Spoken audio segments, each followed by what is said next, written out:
So MSNBC has people that spread literal medical misinformation. They're going to see no consequence. This, for example, has been posted. It's on MSNBC. There's no Twitter button or anything that says, hey, this is false. Our fact checkers did that. No, there's nothing there because they have the proper position, not proper in terms of what's right or what's just. No, right in terms of it's the acceptable position to have regarding COVID-19. This is why I have said before that medical misinformation was always a nonsensical term. It was just used to demonize people that were saying something that was antithetical to what their public health expert was saying. It had nothing to do with it being actual medical misinformation. So I'm going to read you this and what it is that he quoted. And for those of you that have been keeping up with this includes people that are experts in this field that may not be tied to these entities, or just regular people because the data is out there available to them. With Omicron variant, kids are either going to get the vaccine or they're likely going to get a serious condition of Omicron.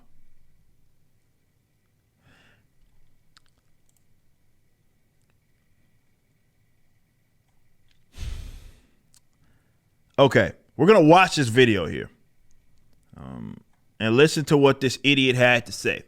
But I just want to preface it by what I just did, giving you guys that information and that quote of what he has said.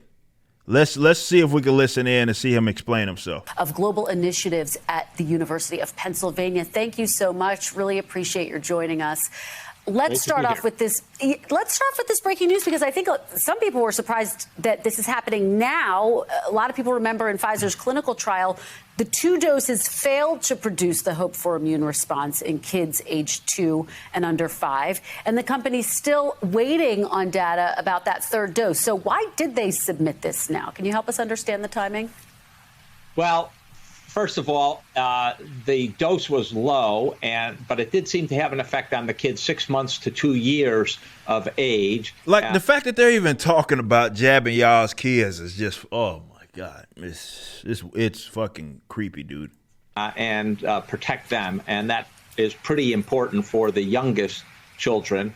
And you're right, there wasn't an overwhelming response of protection from 2 to 5. But there weren't serious side effects either, and I think that has motivated them, and they're going to keep. Again, it's like, okay, well, it didn't get.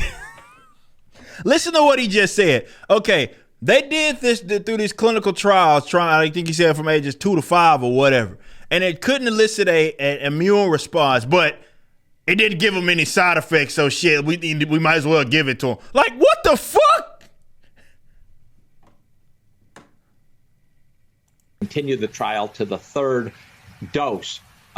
We'll see what the committee says. It's a little surprising approach, but I think they're trying to get as many people vaccinated as possible. It didn't make it any worse, and with the 3rd dose may substantially protect children. Dr. Emanuel, let me just follow up with you there. You say it's a surprising approach, but are you confident that if approved, this is the right course to take? If I were a parent of kids 2 to 5, I think what I would like to know is, do they need a slightly higher dose? Was this too low a dose? And maybe the 3rd dose will be enough to excite the immune system to protect children. And that, I think, is the confusing thing in this application. Well, and of course, the question is going to be, if I had a kid 6 months to 2 years, I think the answer, from my preliminary look at these data, the answer is that probably is a good thing. Okay. Of course, the big question is going to be how many people are going to actually give their kids these shots. And a new study by the Kaiser Family Foundation found really stunning numbers. Just 31% of parents, kids under 5, say they'd vaccinate their kids right away. 29% say they're going to wait and see. 26% say they definitely will not vaccinate their young kids. Your reaction to these numbers, and what can health officials, what can the White House? Again, I don't understand. Considering what we know about COVID, why people are so itching to get their children vaccinated is fucking unbelievable. But we're gonna listen to what it is that he's about to say here in a bit, because this is the big shit right here. Do to instill confidence for these parents and these families? Well, look, this repeats what we've seen in older kids, 5 and above, where we know the vaccine does protect very well. And there we still have under 50%, I believe, of the children vaccinated. And that's a serious problem. Why? For the country. Why? Parents have to be more willing. I think they hear some of these rare side effects and think they're very common. No, it's not. It's not just that. You may increase some kids' risk of myocarditis or some shit like that. It's not just that. It's that if they catch the shit, for the most part, they're fucking fine.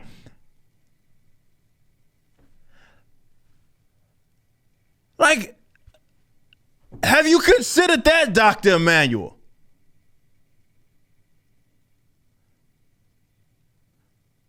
Have you considered that people have looked at the data and said, well, that demographic, it's almost statistically insignificant in terms of their risk of being hospitalized or dying from fucking COVID?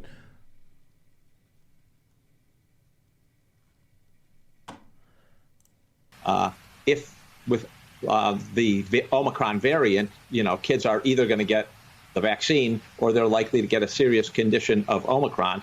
Having Omicron with the vaccine is almost invariably going to be better and safer for children. I am confused about parents' attitude. 5 and above seems like it's a no-brainer. 2 to 5, I understand some hesitancy. 2 and under with the small dose, I think probably a very good idea. Okay. So he's saying that they get a very serious reaction or whatever condition of the Omicron. Now, that's a slick kind of way to word it, because what is a serious condition of some mild, right? So if you get a serious, because from what we've seen, a lot of data is showing that in comparison to, let's say, whatever Delta or whatever previous variants, this has been more of a milder case in terms of people that have gotten it.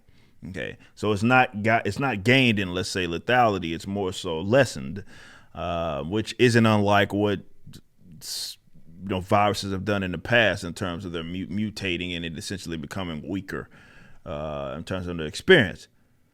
What the fuck is he talking about when he says that then?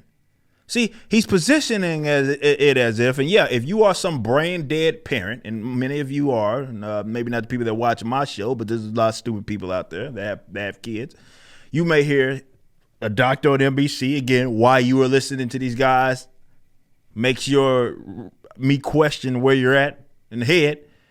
But you hear something like that from some guy that is a supposed expert in the field, and he says, well, you guys need to get the vaccine, your kids need to get the vaccine, or they're going to get a serious case. You hear that and say, well, yeah, it's a no-brainer. But how about ask for the receipts? Because what data are you looking at where it shows that demographic of people are going to get, like, a serious, severe reaction if they are to get COVID, particularly with this Omegatron variant? These are evil people. And when you hear that they talk about it, the way they talk about it, as if getting the jab is just such a default, right? You just have to do it. It's the right thing. And they're so confident now that their conditioning has worked, that they're not even trying to explain themselves. They're just saying, basically, because of reasons, I'm a doctor, I don't got to explain shit. You just listened to a clip from my podcast, For Canon's Sake, which is live throughout the week at 12 p.m. Central on youtube.com/YoungRipper59 and odyssey.com/@YoungRipper59. Be sure to check out my website, ericdjuly.com, so you can stay up to date with everything it is that I'm doing. You can also become a member and get access to a bunch of cool perks and exclusive content, which includes a social media hub where you can interact with myself and other members. It even has an app that you can get, which is now live in the Google and Apple stores.